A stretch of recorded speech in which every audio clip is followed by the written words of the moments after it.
Dear Papa Dudut, huwag kalimutan na mag-like, mag-share at mag-subscribe.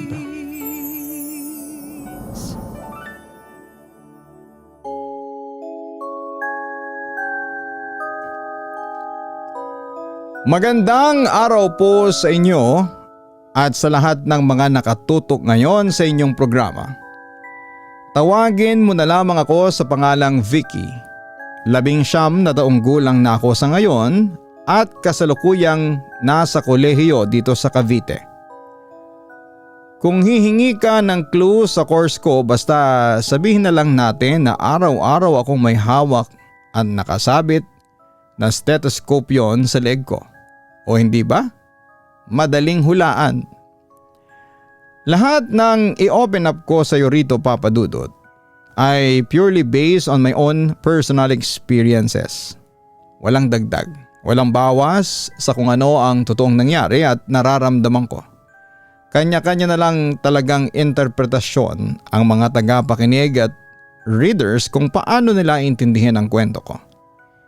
Kahit nandito na ako sa Cavite ngayon at medyo nasasanay na sa biyahe at ingay ng syudad, sa probinsya talaga ako ng Masbate lumaki. At sa totoo lang, Papa Dudut, doon sa lumang bayan namin sa Masbate nagsimula ang lahat ng mga pangyayari sa buhay ko. Na hanggang ngayon, kahit anong aral ko sa medisina at agham, ay hindi ko pa rin totally maipaliwanag. Ayon sa kwento ni Mama at ng mga lumang kapitbahay namin na nakakakilala sa akin noong bata pa ako, mga grade school days ko, madalas daw nila akong makita sa bakuran na parang may kausap na tao kahit na mag-isa lamang ako. Hindi lang daw basta simpleng pabulong o nagsasalita lang akong mag-isa. Tumatawa pa raw ako ng malakas, yung parang may kasama talaga ako na nagpapatawa sa akin at nakikipag-litratuhan sa imahinasyon. At first, syempre akala ni na Mama ay normal lamang na imaginary friend o malikot na imahinasyon ng isang bata. Sino nga naman ang mag-aakala na sa 5 taong gulang na bata ay nakikipag-usap sa hangin? Pero habang tumatagal daw ay mas lalong napapadalas at nagiging kakaiba na. May mga hapon daw na bigla na lamang akong nawawala sa loob ng bahay. Bigla akong naglalaho na parang bula kapag oras na ng merienda. At kapag hinahanap na nila ako nang pabalik-balik ay palagi raw nila akong natatagpuan sa pinakamalayo at mapunong parte ng bakuran. Doon sa malapit sa matatayog na puno ng balete at sa gilid ng malalaking punso. Nakaupo raw ako sa damuhan nakatingin sa itaas. At first, syempre akala ni na Mama ay normal lang na imaginary friend o malikot na imahinasyon ng isang bata. Sino nga naman ang mag-aalala sa 5 taong gulang na nakikipag-usap sa hangin? Pero habang tumatagal daw ay mas lalong napapadalas at nagiging kakaiba. May mga hapon daw na bigla na lamang akong nawawala sa loob ng bahay. Bigla akong maglalaho na parang bula kapag oras na ng merienda. At kapag hinahanap na nila ako ng pabalik-balik, palagi raw nila akong natatagpuan sa mga pinakamalayo at mapunong parte ng bakuran. Doon sa malapit sa matatayog na puno ng balete at sa gilid ng malalaking punso. Nakaupo raw ako sa damuhan nakatingin sa taas o kaya sa tabi ng punso at masayang masaya na nakikipagkwentuhan. Ang pinaka nakakatakot at nakakatindig balahibong parte raw ay bago ako akain ng mama ko, bago raw ako makbang pabalik sa bahay ay titingin muna ako sa likuran. Kumakaway ako sa punso at nagsasabi ng bye-bye muna, babalik ako bukas, maglalaro ulit tayo. Looking back ngayon na nasa kolehiyo na ako, sobrang creepy at nakakapangilabot palang pakinggan, Papa Dudut. Pero noong bata pa ako ay wala akong kalam-alam. Parang sobrang normal lang para sa akin ang lahat. Siyempre bata pa ako noon. Malay ko ba kung ano ang ibig sabihin ng multo o supernatural, hindi ba? Pero ang hindi ko makakalimutan ay noong minsang naglaro ako sa may punso ng mag-aalas 5 na ng hapon. Medyo nag-aagaw na ang liwanag at dilim sa paligid. Ang hangin sa probinsya noon ay biglang lumalamig kapag lumulubog ang araw. Biglang nagiba ang pakiramdam ko. Yung dating masayang pakikipag-usap ko ay biglang napalitan ng panlalamig sa buong katawan, Papa Dudut. May narinig akong pabulong na boses mula sa ilalim ng punso.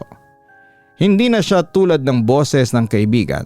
Boses yon ng maraming taong sabay-sabay na nagsasalita pero hindi ko maintindihan ang wika. Para silang nanggagaling sa pinakailalim ng lupa. Napatingin ako sa paanan ko at naramdaman kong parang may humihila sa mga binti ko pababa sa lupa. Nang subukan kong sumigaw, walang boses na lumalabas sa bibig ko. Doon ako nagsimulang matakot ng husto. Mabuti na lamang at biglang dumating si Mama at mabilis akong hinablot pabalik sa bahay. Nagtatakbo kami pauwi habang maririnig mo ang ingay ng mga tuyong dahon na parang may napakaraming taong tumatakbo kasunod namin. Doon na talaga nagsimulang mag-worry ng husto sina Mama at Papa. Na-realize nilang hindi na ito simpleng laro ng bata. Dahil nasa probinsya kami, syempre automatic na sa albularyo ang unang pupuntahan ng pamilya mo. Wala pang doktor o psychologist kapag nasa liblib kang lugar ng masbate. Albularyo kaagad ang unang takbuhan. Dinala ko ni na Mama sa isang kilalang albularyo sa kabilang baryo. Tandang-tanda ko pa yung amoy ng kubo ng albularyo. Amoy pinaghalong tuyong leaves, lana, langis ng niyog at usok ng insenso na sumasakit sa ilong ko. Gabi noong pumunta kami, ang ilaw lang sa loob ng kubo ay isang munting lampara na gumagalaw-galaw. Ang apoy kapag humahangin sa labas ay makikita mong sumasayaw. Pagpasok pa lamang namin ay nakatingin na kaagad sa akin yung matandang lalaki. Hindi pa man nagsasalita si Mama. Nagbuntong hininga na ang albularyo at sinabing hindi tao ang kasama ng anak mo. Isang mataas na nilalang mula sa puno ang nakabakod sa kanya. Ayon sa sinabi ng albularyo, pagkatapos niyang magpatak ng kandila sa isang mangkok ng tubig, may entity raw na laging nakasunod, nakatitig at nagmamasid sa akin saan man ako magpunta. At malinaw niyang sinabi na hindi ito kaluluwa ng yumao o multo lang, isa itong engkanto. Sinabi ng albularyo na isa sa mga pangunahing dahilan kung bakit ako napansin at nagustuhan ng nilalang na yon ay dahil sa buhok ko. Super haba kasi ng buhok ko noon, Papa Dudut.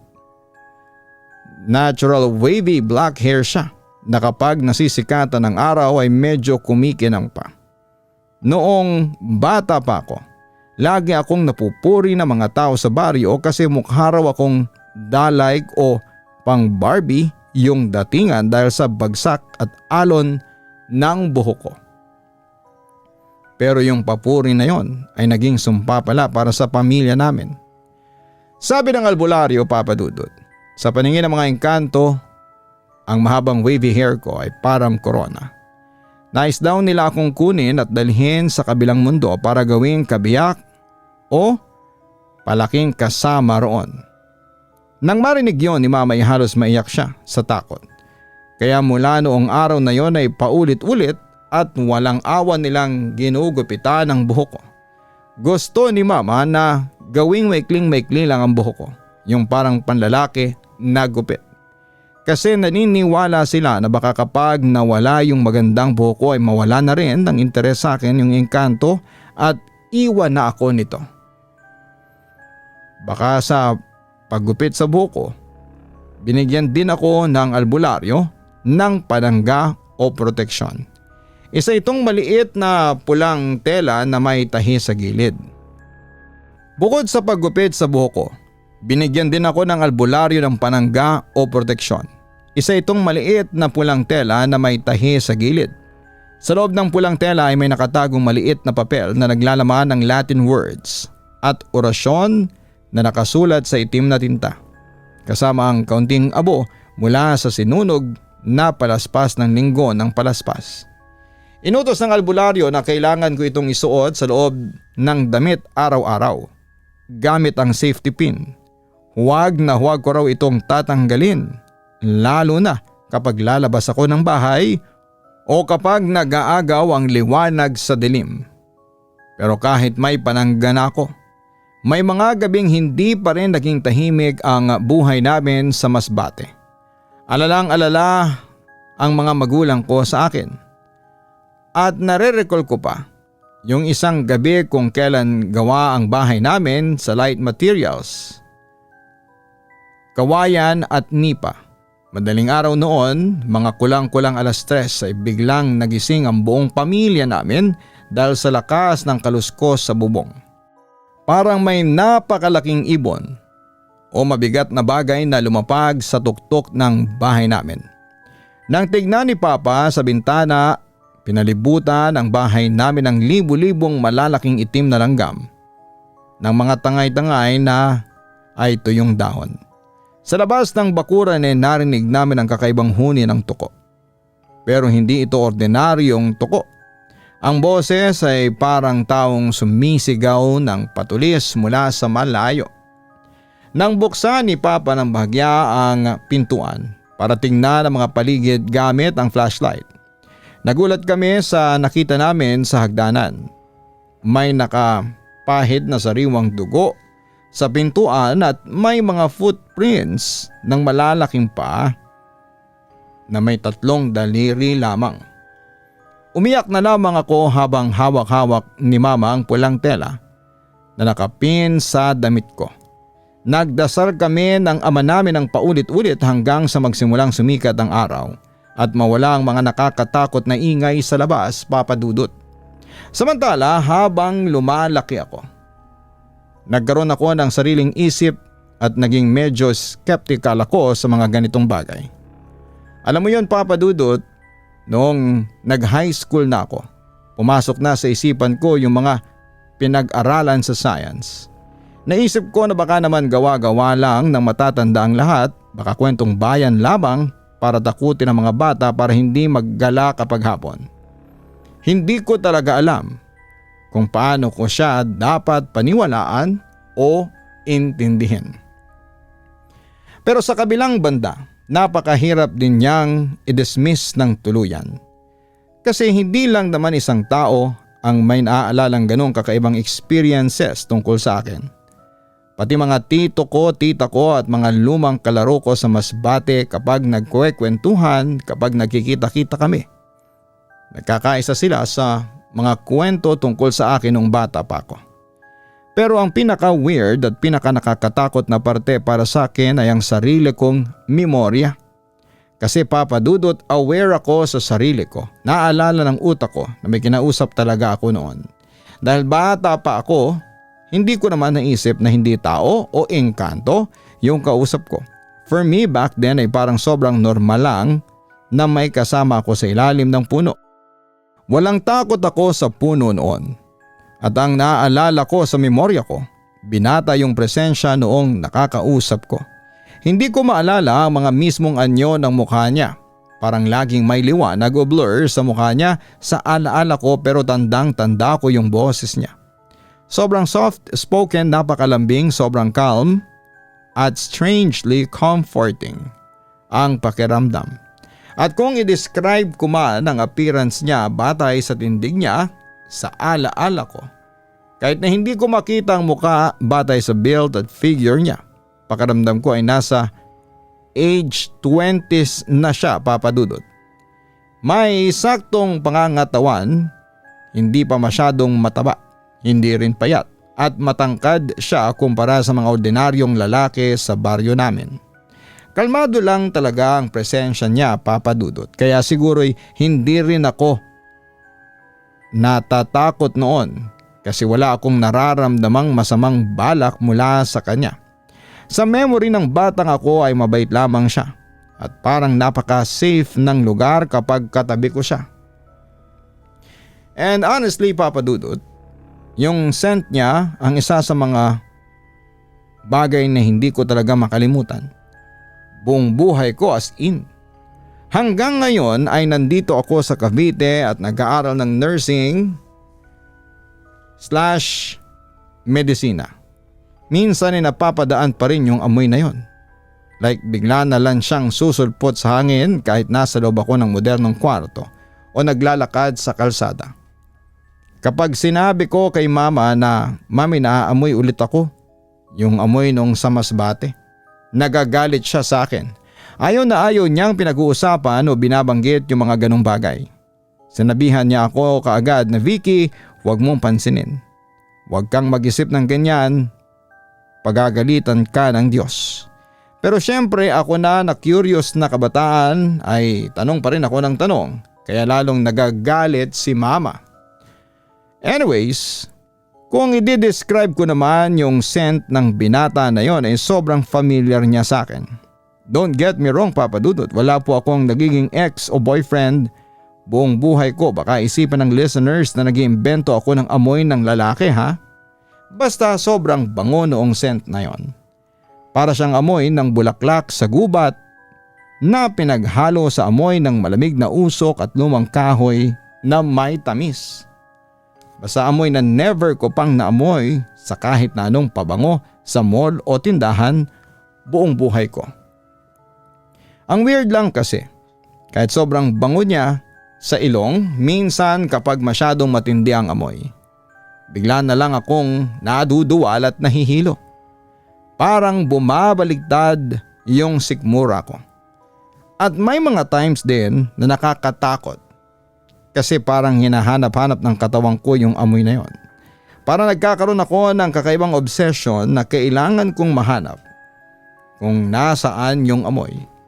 Kusa akong naglalakad papunta sa pinagmumula ng hangin kaya nairita at natakot si mama kapag napapansin niyang bigla na lamang akong titigil sa paglalakad at sinusundan ko kung saan nanggagaling yung scent na yon.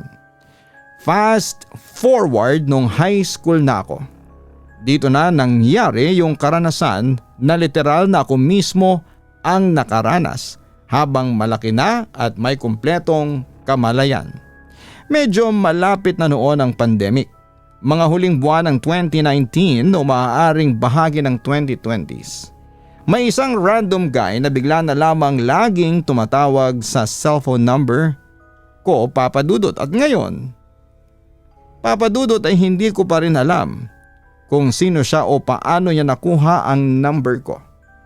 Unang-una ay hindi naman nakapublic ang contact details ko. Hindi rin ako active sa social media noong time na yon.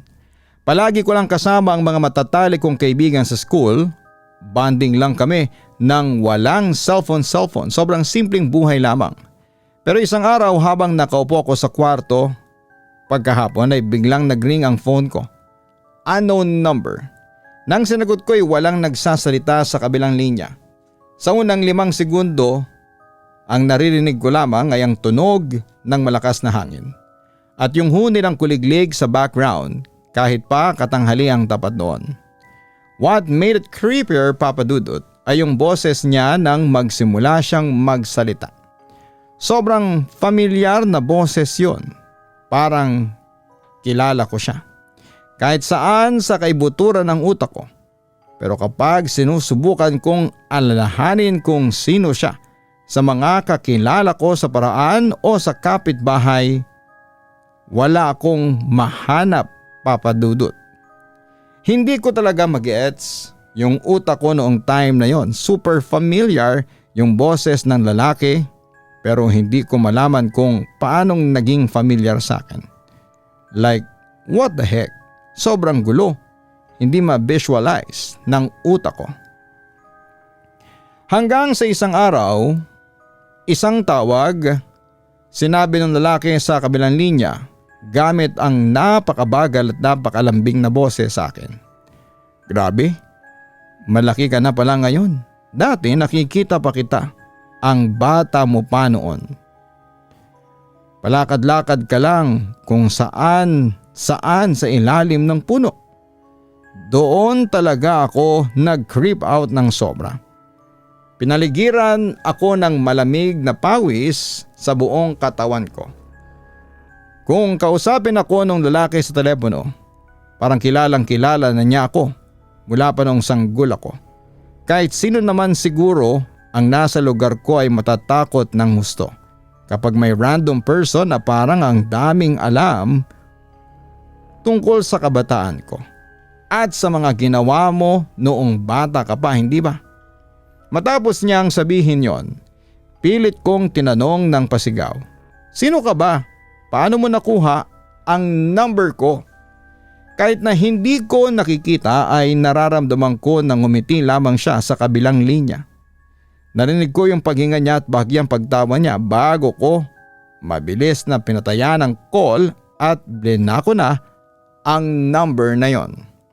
Pero hindi doon nagtatapos ang gabi na yon. Dahil pagkatapos kong i-block ang number, nagsimulang magpakita ang iba't ibang kakaibang mensahe mula sa iba't ibang unregistered numbers. Pagkabukas ko ng inbox ko ay may dumating na text. "Kahit i-block mo pa ang numerong ito, naririnig pa rin kita." Hindi ako nakatulog ng buong gabi. Pakiramdam ko habang nakahiga ako sa kama sa gitna ng dilim, may nakatayo sa labas ng bintana ng kwarto ko at nakatitig lamang sa akin sa gitna ng mga dahon. Mas lalo akong kinilabutan at natakot ng husto noong isang hapon pagkatapos ng insidente sa telepono. Dahil sa pagod sa eskwela at sa stress sa mga tawag, natulog ako sa aming sala. Maliwanag pa ang paligid noon, mga 3:00 na ng hapon. Nasa labas sa mga kuya ko habang naglalaro ng basketball. At wala pa si mama dahil bumili ng ingredients para sa hapunan sa palengke. Habang nakahiga ako sa sofa, dinalaw ako ng antok. Pero noong gitna ng tulog ko, bigla akong nagkaroon ng napakatinding sleep paralysis. O yung tinatawag nilang bangungot habang gising ang isipan mo. Hindi ko may galaw ang kahit na anong parte ng katawan ko, papadudot. Kahit yung mga daliri ko sa paa o kamay, parang sementado. Kahit yung bibig ko pilit kong ibinubukas para sumigaw at humingi ng tulong sa mga kuya ko sa labas. Pero walang anumang tunog na lumalabas sa lalamunan ko. Tapos ay nakaramdam ako ng paglubog ng kutsyon sa sofa sa tabi ko. May umupo nga sa tabi ko nang pilit kong idinilat ang mga mata ko. Wala na yung bahagya. May nakita akong blurry na guy figure sa tabi ko. Hindi ko makita ng malinaw ang mukha niya kasi parang may usok o liwanag na nagpapalabo sa mukha niya, pero alam kong nakangiti siya sa akin. At ang pinaka nakakatakot, nararamdaman ko ang malamig niyang kamay. Nakahawak siya sa bewang ko habang kinakausap ako ng napakalambing at napakakalma. Sa lahat ng sinasabi niya habang nakahawak siya sa bewang ko, ito lang ang malinaw at naiintindihan ko sa utak ko dahil ginamit niya ang wikang Bisaya at Masbateño. "Ayaw pagkahudlok, dili kita sakitan. Na sa Tagalog ay huwag nang matakot, hindi kita sasaktan." Pagkatapos noon ay nagpatuloy siya sa pagsasalita pero yung mga sumunod na salita niya lamang, hindi ko na nauunawaan. Hindi na siya ordinaryong Bisaya o Tagalog para sa pakikipag-usap niya. Napakabilis at may kakaibang ritmo pa ang lumang wika niya. Mga salitang parang nagmumula sa sinaunang panahon. Narinig ko siya ng malinaw sa tenga ko pero parang hindi maproseso ng utak ko kung ano talaga ang ibig sabihin ng mga sinabi niya. At habang sinasalita niya yon, may kakaibang nangyari sa paningin ko. Kahit nasa sala ako ng bahay namin sa Cavite, ang pakiramdam ko sa buong kaluluwa ko ay nasa ibang lugar. Nasa isang lugar ako na hindi ako familiar pero alam kong probinsya yon. Napakalawak ng paligid, puno ng matatayog na puno na hindi pamilyar sa paningin ko. At sobrang liwanag ng paligid na parang may napakalaking pagtitipon o party ng mga taong hindi naman taga rito. Narinig ko ang tunog ng mga plauta, kudyapi at tawanan ng maraming tao sa malayo. Pero hanggang ngayon naaalala ko pa rin ang feature ng lalaki na yon. Nasa age 20s na nga siya. Hindi naman nakakatakot o pangit ang mukha niya. Actually, kung titingnan mo nga siya ay napakabait at napakasimple. At the same time, kaya ako sobrang natatakot kasi alam kong may mali sa lahat ng mga na-experience ko. Hindi ito normal na pamumuhay ng isang tao. Wala si mama noon at nasa malayo sa labas ng mga kuya ko. Kaya sobrang uneasy at nakakatakot ang pakiramdam habang nakagapos ako sa sarili kong katawan. Nang wakas ay nakagalaw ako matapos ang ilang minutong paghihirap. Napasigaw ako ng malakas at napaupo sa sofa.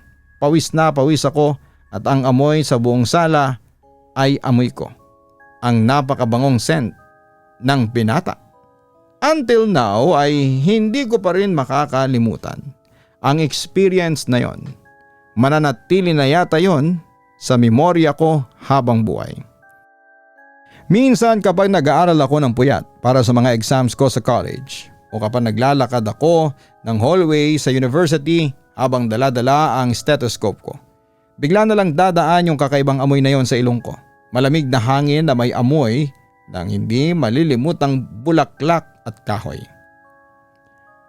Hindi ko na lang sinabi kay mama kasi ayokong gawing big deal at ayokong mag-alala pa nga siya ng gusto at ma-stress. Total ay tingin ko naman ay hindi naman ako sinasakta ng entity na yon. Siyempre hindi ko naman hinihintay o inaanyayahan pa na mangyari, pero as long as wala namang ginagawang masama sa akin, bakit ko pa pakikialamanan? Nire-respeto ko na lamang sila at ang kabilang mundo. Sorry din kasi medyo maka nature din talaga akong tao. Gustong gusto ko ang mga punong nakikita ko sa kapaligiran, sa bundok at ang sariwang hangin. Sa katunayan nga, gusto ko na ulit bumalik sa probinsya sa Masbate para magbakasyon at makasama ang kalikasan doon habang may panahon pa. At kapag nakatapos na ako ng pag-aaral, kapag ganap na akong profesional sa linya ng medisina at financially stable na, ay pangarap kong libutin muna ang iba't ibang bansa sa buong mundo. Gusto kong makakita ng iba't ibang kultura at magagandang tanawin. Manifesting this. Maraming salamat po sa pagbasa ng mahabang sulat ko, Papa Dudut, at salamat din po sa programang ito dahil nagkaroon ako ng pagkakataon na ma-open up at maibahagi ang kakaiba at medyo nakakatakot kong kwento na matagal kong kinikimkim sa puso ko. Lubos na nagpapasalamat, Vicky. Sa kabila ng pagiging kalmado at tila mabait na presensya ng entity na ito, ay mahalagang tandaan ng mga nilalang na mula sa hindi nakikitang mundo ay may sariling motibo yan at hindi kailanman dapat ganap na pagkatiwalaan. Ang patuloy na pagpaparamdam nito sa pamamagitan ng natatabing amoy, mga tawag at mga karanasan sa sleep paralysis ay malinaw na senyales na nakakabit pa rin ang enerhiya nito sa inyong buhay. Ang pinakamainam na hakbang para kay Vicky ay ang pagtitibay ng kanyang espiritual at emosyonal na hangganan. Huwag nang subukang sundan ang amoy o bigyang pansin ang boses tuwing ito ay nagpaparamdam. Dahil ang anumang anyo ng kuryosidad o pagtuon ay pwedeng ituring ng nilalang bilang pagtanggap o pag-iimbita sa kanyang presensya. Pinapaalala ng karanasang ito ng ating mundo ay puno ng mga hiwagang hindi natin ganap na maiisip at maunawaan ng rasyonal na pag-iisip natin. At ang pagrespeto sa kalikasan pati sa mga hindi nakikitang elemento ay mahalaga upang mapanatili ang kapayapaan at balanseng pamumuhay. Ipinapakita rito na ang kahalagahan ng matatag na pananampalataya, ang gabay ng pamilya ay naroroon sa bawat isa. Hanggang sa muli, huwag kalimutan na mag-like, mag-share at mag-subscribe. Maraming salamat po.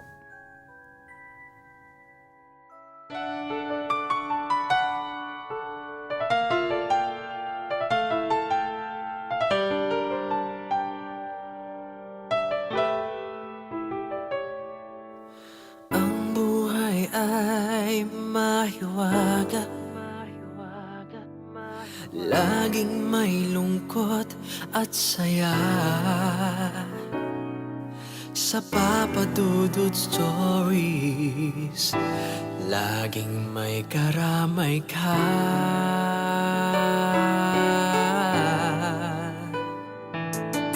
Mga problemang kay bigat, dito ay pakikinggan ka. Sa Papa Dudut Stories, kami ay iyong kasama. Dito sa Papa Dudut Stories, ikaw ay hindi nag-iisa.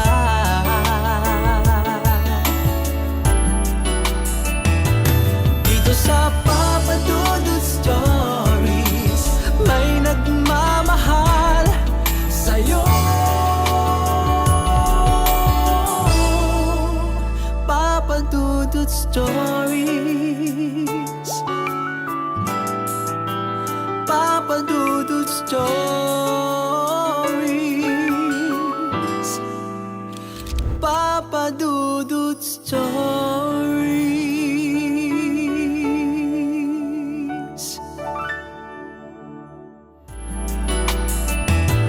Dito sa Papa Dudut Stories, may nagmamahal sa'yo. Papa Dudut Stories, Papa Dudut Stories. Hello mga ka-online, si Papa Dudut po ito. Nagustuhan niyo ba ang kwento natin ngayong araw? Pwede kayong mag-post ng inyong mga komento at huwag din kalimutan na mag-like, mag-share at mag-subscribe. Maraming salamat po.